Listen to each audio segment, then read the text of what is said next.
too. I said that. We're all friends here? Good. Then I can spew out. It's fine. Just turn your cameras off if you need to. Do what? I can't hear you, baby. What? Nothing? No. I can do it myself. I think I can moderate. Unless anybody plans to get crazy. You guys gonna stay cool? Crazy. Okay, cool. You're gonna get crazy? You guys scare me a little bit. I don't know about you guys, but sometimes I think it's nice if I just kind of sit up here and take some questions and sort of elaborate on whatever it is you guys ask me. Does that sound good? Okay, cool. All right, well, I'm gonna start taking some questions. So who's got red glove? You stand out. What is your favorite line you've ever done? Humans are tools. I'm not gonna die for one of them. Yeah, I think that's one of my favorites. It's not the most inspirational, but I think when I'm in the booth and I'm voicing Lightning particularly, because the director is always reminding me that she is, by the third game, which I can say this out loud, she's a bit jaded, and she's kind of been through the ringer, and she's lost a lot of people she loves, so he kind of reminds me, he's like, no, you sound way too happy. I'm sorry, I'm actually in a good mood today. I had a nice breakfast, I listened to good music in the car, and then I get to work and I have to be terrible. No, but it's kind of funny, that line always, there's sort of an essence sometimes to each character that I play, and for me that's sort of Lightning's essence? I don't know. Humans are tools. Anyway, another question? Yeah, right here. I didn't notice this when I was first playing Mass Effect, but as the games went on, my friend and I both realized that she actually draws eyebrows onto herself and that she sort of bleaches. Did you incorporate that into your character immensely, knowing that, or? Knowing that she had done that, or knowing? Yeah, that was the thing that she was doing. No, I didn't know that. You're telling me something new. Well, she stands next to one of the other Asari, and you notice that they don't have eyebrows, and she draws them on. Ah. And so by the third game, we're like, wait a minute, she's drawing on her eyebrows, and she bleaches the, what? So she actually pretties herself up. Yeah. Oh, it's really hard. You guys know that we voice actors sometimes don't have time to play through the games entirely. Yeah. Sometimes we can get bits, or get to watch our friends play, who can play faster than we can. But I do TV and film as well, which makes it especially difficult to find time to do much of anything except rescue dogs and do work. My passion is rescuing animals. So anyway, Mass Effect was an interesting game. I'm going to elaborate on your question to tell you that, some games like Final Fantasy and some animated series that we voice, we get to see the final product as we're voicing it.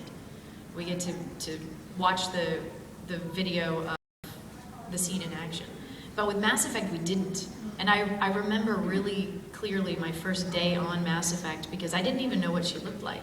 I had an audition with 4 lines, and they kind of gave me a description that she was a scientist and she was an alien, and they wanted her to have a human quality, but also be very articulate and very almost non-emotional at first, which I think we saw Liara, who's a Mass Effect player in here.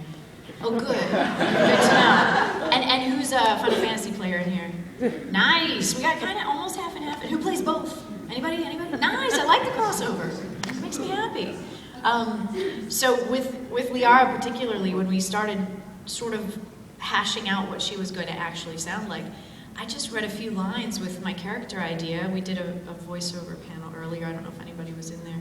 But because I came from a theater background and then movies and television as well, I come to every character with myself, with a piece of myself, and I play the character. I become the role behind the microphone. I don't just try to come up with a voice. Do you know what I mean? Yeah. Because if I just come up with a voice, then it's hard to find her heart and her soul and what she feels and what she cares about. And whether it's, a movie where I'm acting the mother of a dying child, or whether I'm Liara in a video game, I want them to have the same levels and multi-layers, because it's just important to me. Anyway, so it was fun as Liara, because I didn't know she painted her eyebrows on or did any of that, because I didn't get to see anything. all I got was a director who'd seen the motion capture. You guys all know what that is. Yeah. And I have not worn the little balls very often. That didn't sound right. But you know what I mean. I haven't done that very often, and I didn't do it for Liara because the company is in, of course, Edmonton, Canada.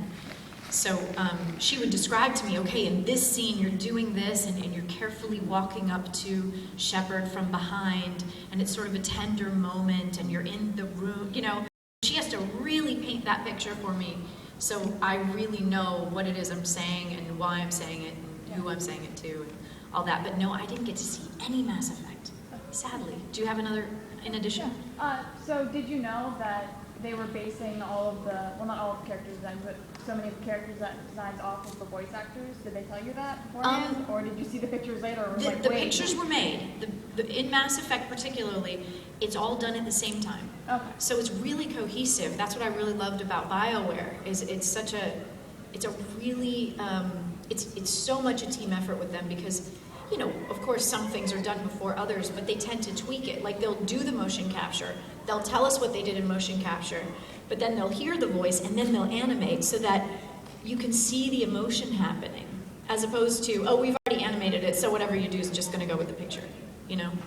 So, and to turn the page over to Final Fantasy, they already had done it, of course, in Japanese. So I got to see everything Lightning did in 1 and 2.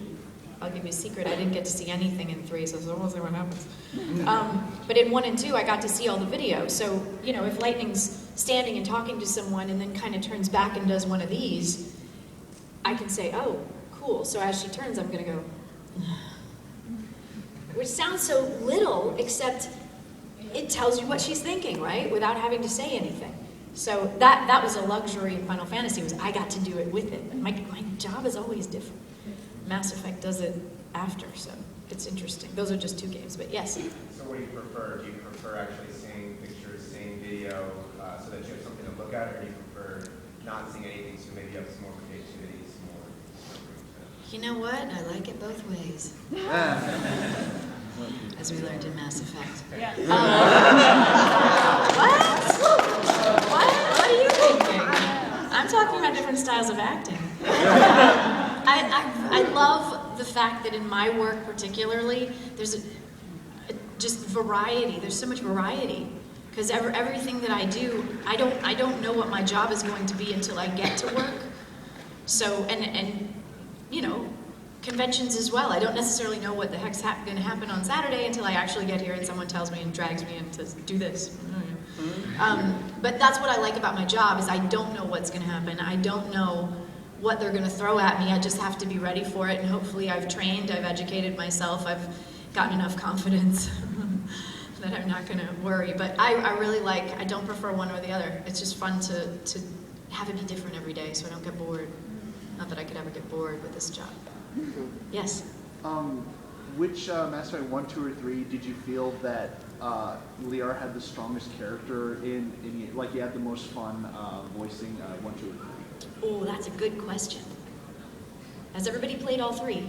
Has Yes. anybody not played all 3 and intends to? I played 2 and 3. Okay, you guys have to step out. I'm just kidding. I'm just kidding. She's seen the first one. Okay. There was an interesting downloadable. Wait, who just asked me that? You did. Sorry, I lost your face. There was downloadable stuff that was also interesting, right? Yeah, Lair of the Shadow Buffer. There you go. I really liked with Mass Effect and BioWare how specific they were with telling me what they wanted for this character and how they wanted her to develop. Because in the first one, you know, she was a little... Nerd. She was a nerd. Yeah. Yeah. I say that with the most love. Yeah. Yeah. She was. So you liked her best in 1 is what you're saying. No. I liked her best in all 3 because I stayed faithful to her. Oh, I love you. Give me a hug. Come on. Oh, my boy. My Liara. Thank you, Commander. I really appreciate it.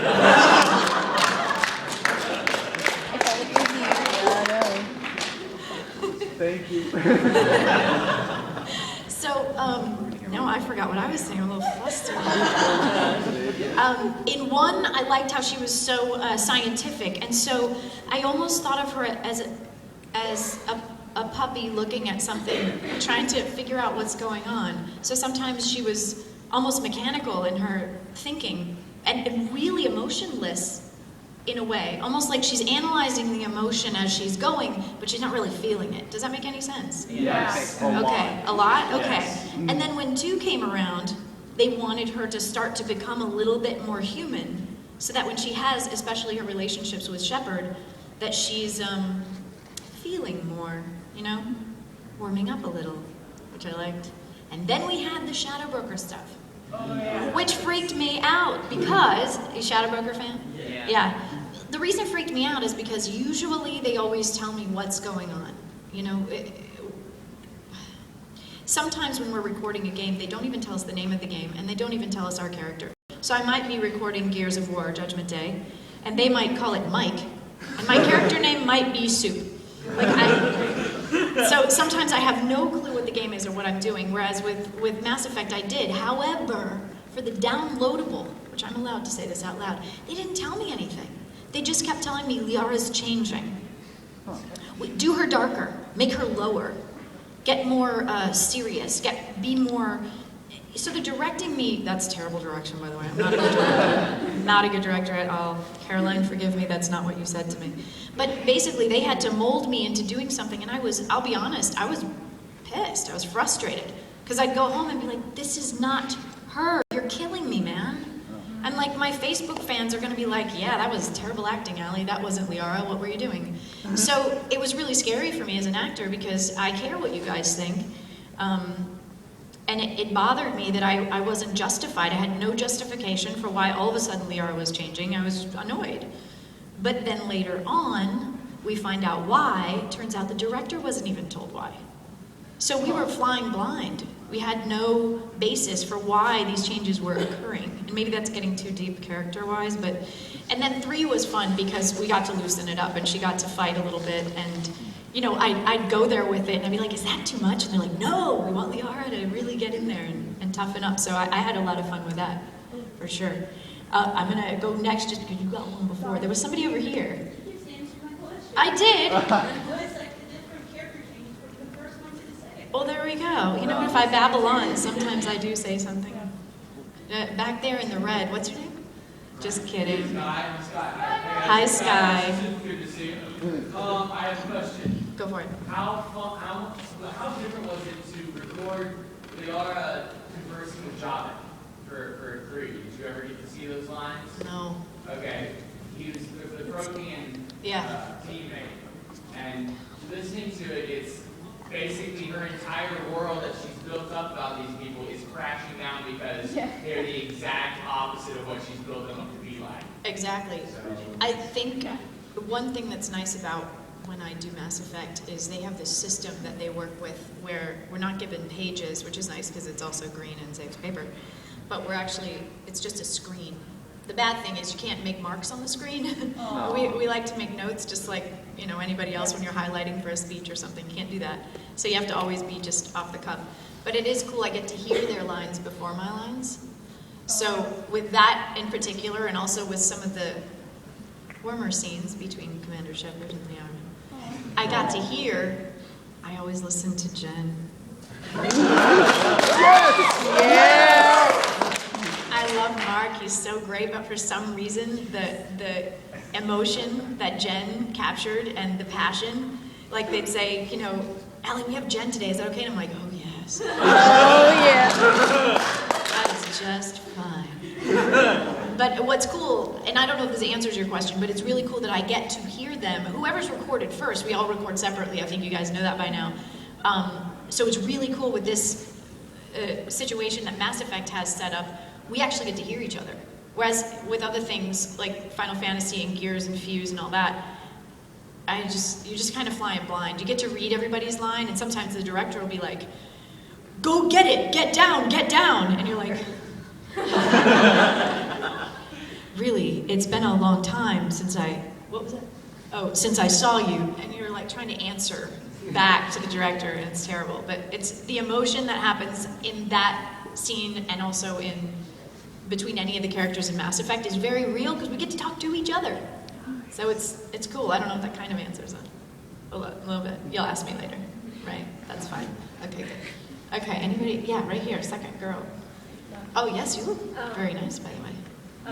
Since you said you listen to a lot, what's one of your favorite lines? Well, you know what?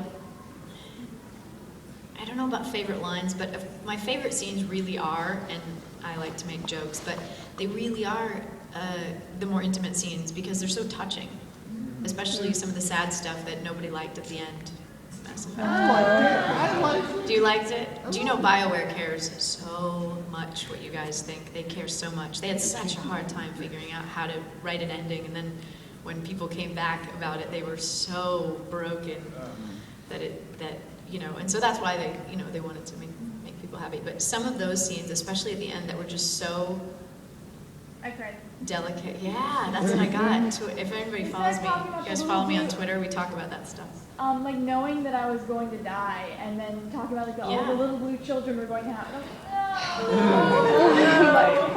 where are my blue babies? Yeah, so I think those are my favorite moments. I don't know about lines per se, because Mass Effect was so dialogue driven that I don't. It's not as much like Final Fantasy, where there really are these like zingers. Yeah, exactly. I feel like Mass Effect for me was more about the relationships, so I kind of got lost and the words didn't resonate as much, just only because it's about the relationships more. So those are my favorite scenes. Those really, almost where things aren't being said, there's so much time and space between the lines. It gives me chills. Anyway, any other questions? Yeah, right here. When you started working on the original Mass Effect, did you have any idea how big it was going to become? No. Mass Effect was pretty much my first video game ever. Really? Yeah. So no, I had no idea. I'd been away from the world of gaming for so long because, as a lot of you guys are aspiring to do whatever it is you're aspiring to do, an aspiring actor has no time. Yeah. Because you're always working to work. That's kind of our job, is to audition and to try to get more jobs. And I actually didn't have a television for 10 years of my life because I couldn't afford one. So no, I had kind of had been so far removed from the world of gaming that I didn't even know what the heck I got myself into.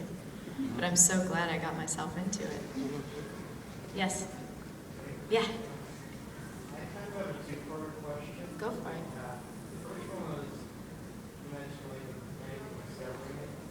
With what? With fans like finding out that how big things were getting. Yes. Like, when was your first time ever coming to kind of convention like this? That's a great question. When was my first time coming to an event like this? Brian will yell at me for this. I was invited to 2 conventions almost at the same time, but one happened before the other one, and so they both were upset because it was like, your first convention's supposed to be with me. So it was funny. But I went to a convention in Sacramento called I just lost it. He's pissed at me. I went to a convention in Sacramento. That was my first one, and then I went to one in Jacksonville. Do we call it Jacksonville? It's kind of in the middle. St. Augustine, right? Which some of you guys might have gone to, right? Yeah, that's a fun one. But the experience is what you're asking me about, which blew my mind. I didn't know anything about cosplay. I was like, why is everybody? Should I be dressed? And I should be, right? But it really blew my mind, and what got me more excited about what I do was that first convention and the second one, both conventions, first and second. They were equal, tied for first. It got me excited more about what I do because seeing the culture and how huge it was. I'd been to Comic-Con before for TV and film, which why we go to Comic-Con to meet the people of How I Met Your Mother. It still confuses me. But I'd been to Comic-Con with TV film projects, and I'd seen some of it, but I didn't really understand the culture until I started signing and actually talking to people, because just getting the passion and realizing that you guys, it's not like going to see a film. You're actually experiencing the character more. You're getting really intimate with these characters, and the heart and soul that goes into playing the games for hours on end, I didn't really understand how passionate you guys all were.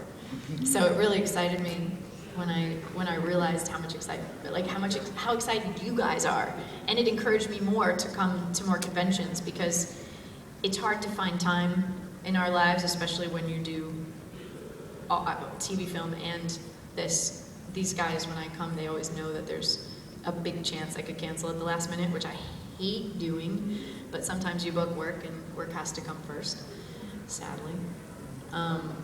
But the first one was just really cool. I was really overwhelmed.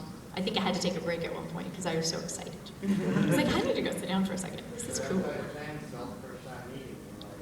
Oh, that's nice. I really like meeting you guys. That's what's cool. I hope you guys come to the signings and stuff, because then I get to talk to you for a few seconds. And sometimes they rush us through, but I really like to kind of connect and see what you guys are about. And I do remember you when you follow me on Twitter and tweet me. People always say, well, you probably don't remember me, but... And they sent me a picture, and I'm like, I don't remember your name, but I remember your face, and I remember your cosplay, and I remember you telling me the story about how your aunt brought you, even though she had to work, and she took off work. Like, that means a lot to me, you know? That's cool stuff. Yes?